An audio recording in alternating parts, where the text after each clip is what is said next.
Ikki haramda ayollarning janozaga qatnashishlari. Masjidul Haram va Masjid Nabaviyda farz namozlari ado etilganidan keyin ko'pincha izidan janoza namozlari o'qiladi. Agar janoza peshin, shom va xufton kabi ortida sunnati bor namozlardan keyin o'qilsa, sunnat keyin o'qiladi. Hanafiy mazhabiga ko'ra, janoza namozida boshqa namozlar kabi ikki tomonga salom beriladi.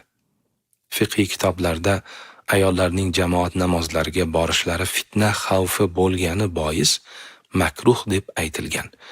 Ammo Masjidul Haram va Masjid Nabaviyda ayollar maxsus ajratilgan joylarda jamoat namozi, xususan janoza namozini o'qishlari mumkin.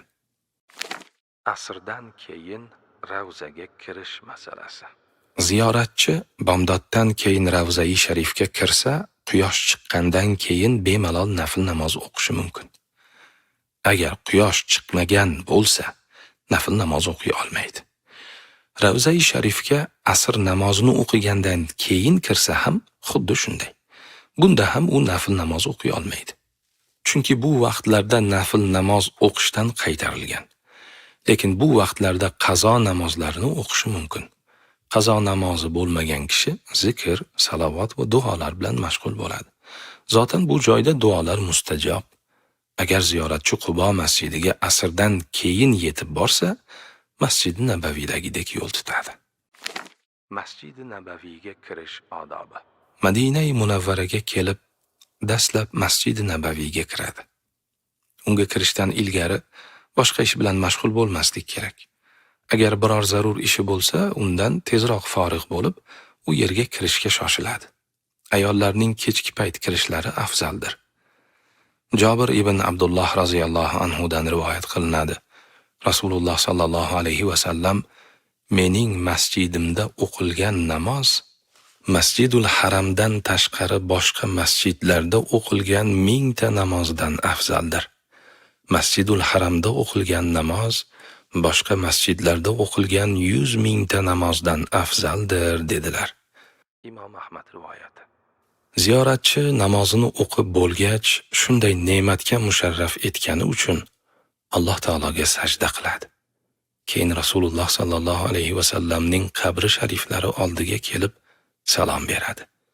Agar ravzada namoz o'qish imkoni bo'lsa, u joyda namoz o'qiydi. So'ng qabr sharif oldiga borib salom beradi. Masjid Nabaviyga kirish odobi. Madina-i Munavvaraga kelib, dastlab Masjid Nabaviyga kiradi. Unga kirishdan ilgari boshqa ish bilan mashg'ul bo'lmaslik kerak. Agar biror zarur ishi bo'lsa, undan tezroq forig' bo'lib, u yerga kirishga shoshiladi. Ayollarning kechki payt kirishlari afzaldir. Jobir ibn Abdulloh roziyallohu anhu dan rivoyat qilinadi. Rasululloh sallallohu alayhi va sallam mening masjidimda o'qilgan namoz Masjidul Haramdan tashqari boshqa masjidlarda o'qilgan 1000 ta namozdan afzaldir. Masjidul Haramda o'qilgan namoz boshqa masjidlarda o'qilgan 100 ming ta namozdan afzaldir dedilar. Imom Ahmad rivoyati. Ziyoratchi namozini o'qib bo'lgach, shunday ne'matga musharraf etgani uchun Alloh taologa sajda qiladi.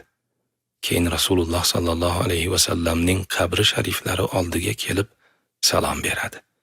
Agar ravzada namoz o'qish imkoni bo'lsa, u joyda namoz o'qiydi. So'ng qabr sharif oldiga borib salom beradi. Ravzatul jannat fazilati. Agar ziyoratchi imkon topsa, Ravzatul jannatda 2 rakat namoz o'qib oladi. Buning imkoni bo'lmasa, masjidning boshqa joylarida o'qisa ham bo'laveradi. Abu Hurayra roziyallohu anhu dan rivoyat qilinadi. Nabiy sallallohu alayhi va sallam uyim bilan minbarim orasida jannat bog'laridan bir bog' bor. Minbarim esa Havz-u Kavsarim ustidadir dedilar. Imom Buxoriy rivoyati. Muhaddislar hadisi sharifdagi jannat bog'laridan bir bog' iborasini turlicha sharhlaganlar. Ularning eng mashhur 3 tasini keltirib o'tamiz. Bu joy saodat va sakinat hosil bo'lishida xuddi jannat bog'lariga o'xshaydi. Mazkur makondagi toat ibodatlar o'z sohibini jannatga musharraf etadi. Bu muborak joy oxiratda jannat bog'larining bir bo'lagi bo'ladi. Albatta, ushbu joyda ziyoratchi namoz o'qish, Qur'on tilovat qilish, Alloh taoloni zikr etish, payg'ambarimiz sollallohu alayhi va sallamga salovat va salom yo'llash, istig'for aytish kabi savobli amallarni g'animat biladi. Shuningdek, bu joyda duolar qabul bo'lgani uchun dunyo va oxirat yaxshiliklari jamlangan duolarni o'qiydi. Ravzatul Jannatda izdihom katta bo'lgani sababli u yerga yetib borish oson bo'lmaydi. Shuning uchun izdihomdan oldin ertaroq borishga harakat qilish tavsiya qilinadi. Ravza-i Sharifda bir necha ustunlar borki, ularning oldida duo ijobat bo'lgani sababli uni g'animat biladi. Rasululloh sallallohu alayhi va sallamni ziyorat qilish. Madina-i Munavvaraga yetib borgan ziyoratchi Rasululloh sallallohu alayhi va sallamning muborak qabrlarini ziyorat qilishi qurbat va ulug' fazilat hisoblanadi. Ibn Umar roziyallohu anhudan rivoyat qilinadi. Rasululloh sallallohu alayhi va sallam kim mening qabrimni ziyorat qilsa, shafoatim unga vojib bo'ladi dedilar. Imom Bayhaqiy rivoyat. Boshqa bir hadis sharifda bunday deyiladi. Ibn Umar roziyallohu anhudan rivoyat qilinadi.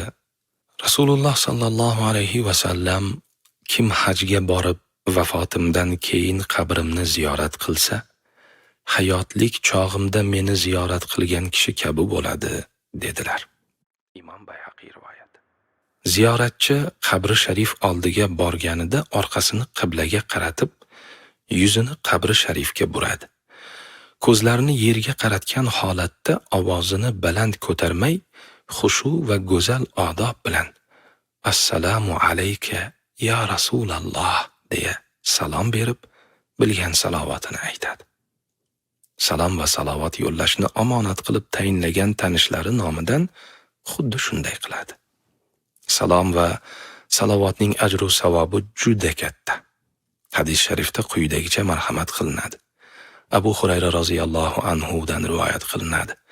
Rasululloh sallallohu alayhi va sallam biror kishi menga salom bersa, albatta Alloh menga ruhimni qaytaradi va men o'sha odamning salomiga alik olaman dedilar. Imom Abu Dovud rivoyat. Abu Bakr Siddiq roziyallohu anhu ni ziyorat qilish. Rasululloh sallallohu alayhi va sallamga salom berib bo'lgach, ziyoratchi taxminan 1 ziro, yarim metr o'ng tomonga siljib, Abu Bakr roziyallohu anhu ga salom beradi. Bu zotning boshlari Rasululloh sallallohu alayhi va sallamning yelkalari barobarida turadi. Abu Bakr Siddiq roziyallohu anhu ning qabrlariga ro'baro turganda quyidagicha salom beriladi. Assalomu alayka ya khalifata Rasulillahi sallallohu alayhi va sallam va thanihi fil ghar va ya Aba Bakr as-Siddiq radiyallohu ta'ala anka va jazakallohu anna khayra. Ma'nosi: Ey Rasululloh sallallohu alayhi va sallamning xalifasi, g'ordagi ikkinchi sohibi, sizga salomlar bo'lsin. Ey Abu Bakr Siddiq, Alloh sizdan rozi bo'lsin va sizni biz tarafimizdan yaxshilik ila mukofotlasin.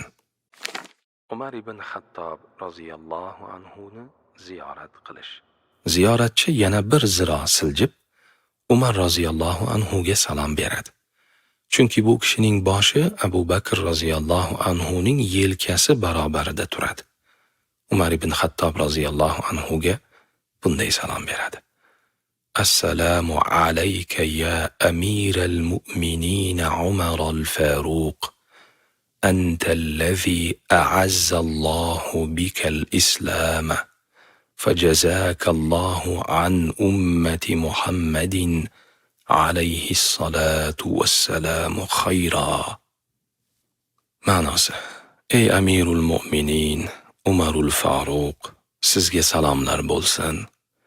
Islom siz ila aziz bo'lgan zotsiz.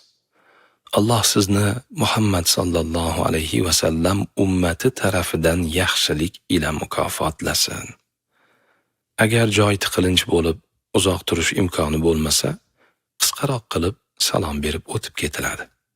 Ziyoratchi 5 vaqt namozini iloji boricha Masjid Nabaviyda o'qishga harakat qilmog'i lozim. Undan tashqari nafl namozlar, Qur'on xatm qilish, nafl roza tutish kabi boshqa amallar bilan ko'proq mashg'ul bo'lishi kerak. Zotan bu joy ulug' makon hisoblanib, har bir amalga ajru savoblar ham mo'l-ko'l qilib beriladi. So'ngra ziyoratchi yana Rasululloh sallallohu alayhi va sallamga yuzlanib salawatlar aytadi. Avval o'zi uchun, so'ngra ota-onasi va barcha ahli iymon uchun shafaat so'raydi. Agar imkoni bo'lsa, yana zikr va duolar bilan mashg'ul bo'ladi. Masjid Nabaviyda makruh bo'lgan ishlar. Ziyorat asnosida Masjid Nabaviyning devor va yerlarini silab siypalamaydi va o'pilmaydi. Balki Rasululloh sallallohu alayhi va sallamning hayotlarida bo'lgani kabi biroz masofada turib ziyorat qilish odob hisoblanadi. Undan tashqari, masjidda uning odoblariga zid ishlarni qilish ham makruhdir.